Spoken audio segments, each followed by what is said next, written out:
I don't believe in vision boards or New Year's resolutions. Yep, you hear that right. I know that might sound controversial, especially around this time of the year when everyone is getting excited about the possibilities of a fresh start. But here's the thing. Despite all the vision boards and resolutions I see people make, so many of them are exactly where they were a year ago, with little or no real progress.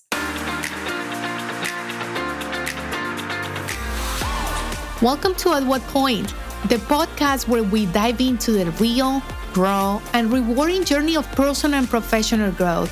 I'm Catherine, your host, here to guide you through mindset shifts, powerful aha moments, and the resilience it takes to thrive no matter what life throws your way. Whether you're climbing the corporate ladder, taking the leap into entrepreneurship, or just looking for that boost of motivation, you are in the right place. Let's dive in.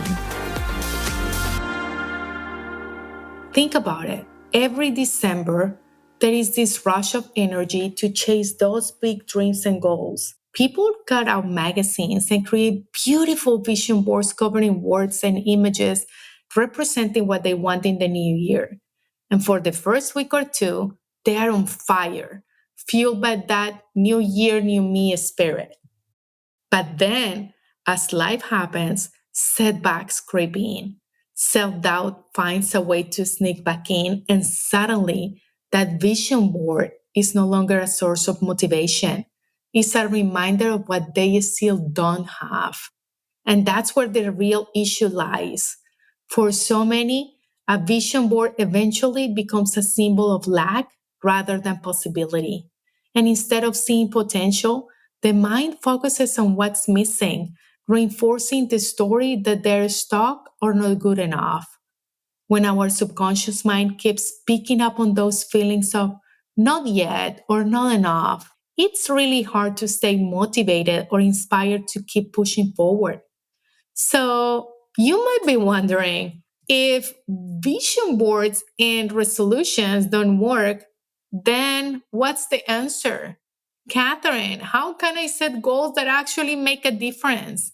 And here's what I want to shift the focus to something more powerful: being intentional with your goals. This means setting goals that align with where you truly are right now, being realistic about your current situation, and working with the resources you have at hand. When you do that, you're not just chasing a dream, you're building a roadmap. So let's pause here for a second. And before you even start setting any new goals, take a moment and ask yourself, do I have any limiting beliefs that could hold me back? Because here's the truth: if there is even a small part of you that doubts your dreams are possible, that part needs attention first. So ask yourself where these beliefs came from. Maybe someone told you that certain goals just are not realistic, or that success is for other people, not you. I want you to write down those beliefs and look at them objectively. There are stories that were handed to you, but you don't have to carry them forward. And one way to start releasing these beliefs is through journaling. Write about where they originated and challenge them. Another powerful tool is daily affirmations. Begin every morning with affirmations that counter those limiting beliefs. For example, if you feel like success is not for you, start your day with, I'm capable of achieving my dreams and I have what it takes to make them happen. These daily reminders might seem small, but they're powerful steps in reprogramming your mindset. Oh, and let's talk about timing for a second. January 1st is just a day. You don't have to rush to be ready by then. Your starting point is whenever you feel ready, whenever you have given yourself the time and space to set up a foundation that is grounded and realistic. That's where reflection comes in. Take some time to review the past year honestly. What were your wins? What goals didn't happen in the way you had hoped for?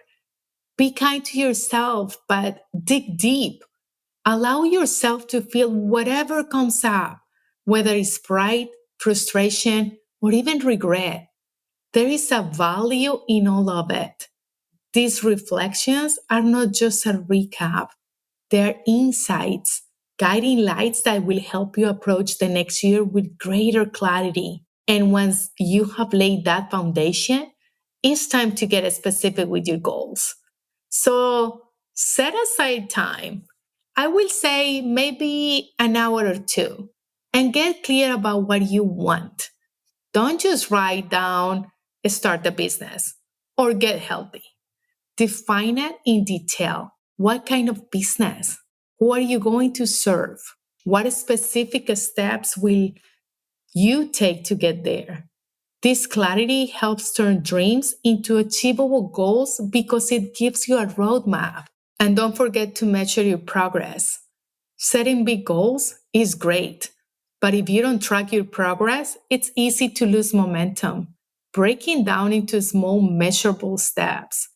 If your goal is, for example, to launch a business, maybe start by gaining your first 3 to 5 clients or setting up a website is a good start. I want you to celebrate little wins because those small steps add up and build confidence along the way. And when it comes to setting goals, make sure they're actionable. Vague goals like be more consistent are not easy to follow.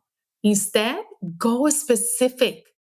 For example, you can say something like, I will post on social media every Monday, Wednesday, and Friday. This would give you a clear and actionable step. And here is the next thing that I want you to do. I want you to embrace risk. Growth doesn't happen in our comfort zones. Take those chances, even the small ones. Reach out to someone you admire. Ask for feedback. Invest in learning a new skill. When you push past your fears, you start to see just how capable you really are. I want you to remember that deadlines are also your friend. They create a sense of urgency that keeps you on track and prevents procrastination. Don't just say, I will do it this year. Set a date. Make it real. When you know the clock is ticking, it can fuel that inner drive to keep going, even when things get tough. And finally, stay excited and disciplined. Motivation will get you started, but self-discipline is that will carry you through. Tap into that deep why you have for each goal and let it push you forward every single day. Friend, I want you to remember these. Instead of just creating a vision board or making resolutions that fade, let's focus on building a plan that's realistic and grounded in your present reality. This is not about filling a board with pictures of dream houses or luxury vacations. It's about creating goals that resonate with who you are and what's important to you right now. I want you to celebrate what you have achieved so far, the challenges you faced, and the lessons you learned. Use these insights to lay a strong foundation for the year ahead. Make a plan that accounts for both the highs and lows and commit to it, like a promise to yourself that you will keep pushing and moving forward no matter what. So, at what point do you stop waiting for some perfect start date and begin building a life that genuinely reflects your dreams and values? At what point do you commit fully to the goals that matter most and take real intentional steps towards them? It's time to stop simply creating goals, and it's time to start committing to the life you want. Thanks for joining another episode of At What Point.